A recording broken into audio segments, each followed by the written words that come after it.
पढ़ के बाद जोड़ीदार बड़ा मजा आते।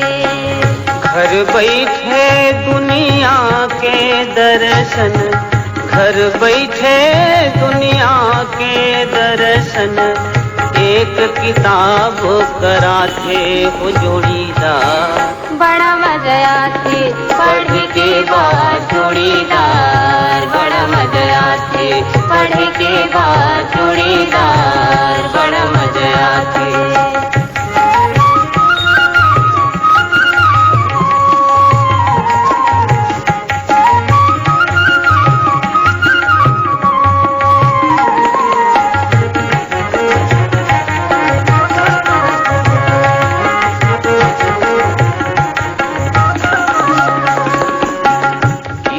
कहानी गीत कविता हास्य ठिठोली में भीजे,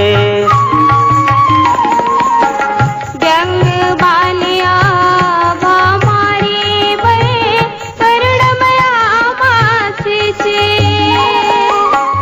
भूले भटके मन खिलजिए के, भूले भटके मन खिलजिए के, रद्दा सही बताते हो जोड़ीदार बड़ा मजा आते। पढ़ के बाद जोड़ीदार बड़ा मजा आते।